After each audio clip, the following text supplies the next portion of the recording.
Hey everybody, this is Daryl here on Big D's Fig Farm. It's April the 5th and a little overcast today in the 60s. But I was walking around looking at some of my trees and I want to show you the early starters on my in-ground. Again, I won't be able to give you a full assessment of what winter damage we sustained on all the varieties until later when everything has reasonable expectation to have come back.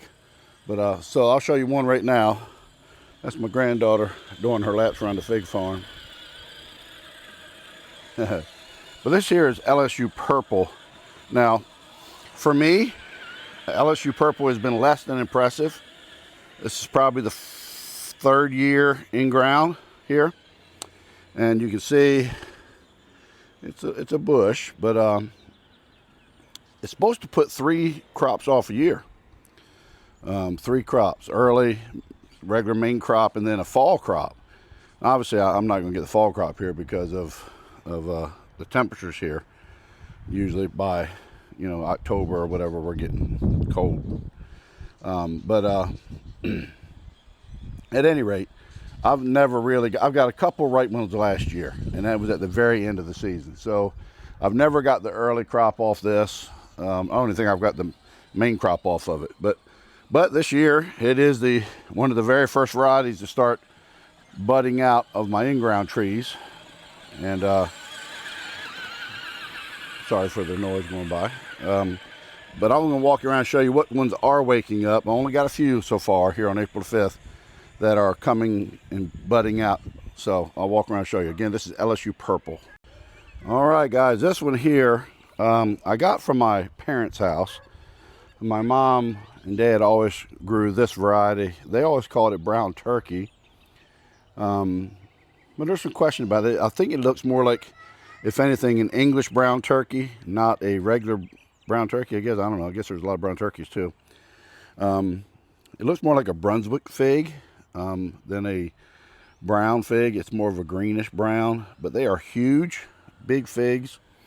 And it puts off a really good Breba crop. Really good. And you can see here on this little tree the Breba that have already forming on here. There's 1, 2, 3 on that one, another one over here, a couple of them over here actually going down, a couple of Breba figs here starting out. On this one here, it's got 3 or so. So that's another one that's starting out again. We call it brown turkey, but it's either an English brown turkey or a Brunswick would be my guess. All right, this one here is not budding out yet. I'm really curious to see how this is going to do. This was definitely an experiment. This is Smith, which if you've ever had a Smith fig, you know they're exquisite. They're delicious figs. And there was some debate about whether it could survive in ground in zone 7. So I thought, well, let's see. So I put it in last spring. It had all summer to grow. I only got a couple figs off of it.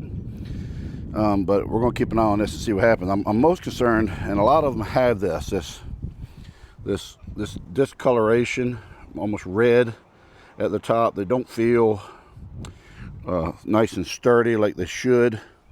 And I think that's going to indicate where my damage marks are. And it's about down to here on this one stem, and you can see at the tops of all of them, some of them a little further down. The main trunk still looks healthy. So time will tell, and I'll be updating you as I go along on these. All right, guys, this is my Negra de Agde. Delicious cherry flavored fig. This thing is, yeah, they're very good. I'm very pleased. This one, this I think would be this would be its third year in ground. So this one I put in 23. So 24, 25. Anyway, I think I put this in the ground in 23. So how many years that is, 2 years maybe. I don't know. But it too is showing life here. You can see it's got some Brebas on it starting. I don't know that I got Brebas real well with this, but I did get a few figs off it last year, and they are really good figs. And so it did grow quite a bit for me last season. It was only probably 1.5 foot tall last year. Now it's easily 3.5 foot. So I'm hoping to get some decent figs off that this year. That's Negra de Agde. Okay, this is my Hog Island, and this would be the Higbee variety, not the Grover Cleveland variety. So if you do any research on Hog Island figs, you know there's two varieties. Grover Cleveland is very small. Higbee figs are medium-sized figs. They are very good though. They have almost like a tangerine back end flavor when you eat them. I like them. They're good. I put off a lot of figs last year. This little tree did probably, I'd say 4 to 5 dozen figs last year on this one little tree. And it's starting to come back. Only a few branches have leaves or, you know, budding coming on. And some, you see it's got a couple little figs on there starting. So just a couple branches there with green. But again, he's started out. So of all my 21 trees I have in ground, I have 21 trees,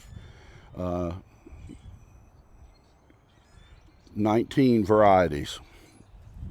So I have 2 of these, although one of them did not do fair too well. I don't even know if it's going to still make it, but it may mean I have 20. But and I have 2 Celeste. These big boys are my Celeste, because no matter what anybody says about Celeste, you can count on it. Look at the buds here on this one right here, all over the tree. They're starting to come out. This thing, between these 2 trees, and this one was probably 70% of the production. That's an older tree. I probably should have pruned it pretty hard to try to get a new vigor, but you know, it is what it is. I picked 5,500 figs off these 2 fig trees last year. So, you know, Celeste sometimes gets a bad rap of being just kind of a fig. I think they're delicious. They are extremely prolific and extremely dependable here in 7A. So that's another one doing well, my Celeste. And then I'll just jump right over here without starting another one. This here is Sweet Diana, which is in the Celeste family. I later found out after I got it, but the reason I got it was because the figs, when they're ripe, turn like a ashy purple, light purple color. I've not got a ripe one yet to see, but I was intrigued by that. Thought I'd try that just because I thought they looked neat.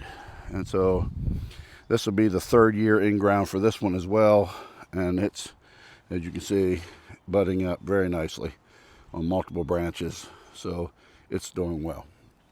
So out of my 21 in-ground trees, I think that's 1, 2, 3, 4, 5, 6 varieties that are budding out so far here in April, the beginning of April. The rest of them are not yet waking up. Now in my greenhouse, I'll show you.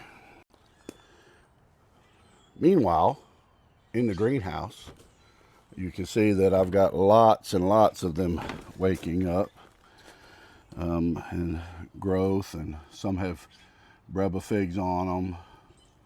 I have 50 trees in here, and I would say most of them, probably 40 of them, have come awake and started growing, putting on green, and some of them with figs. So getting a jump start there. And again, I'm not doing anything but keeping them in the greenhouse. I'm not using any heat of any kind other than what the sun does on the greenhouse. All right, keep you posted.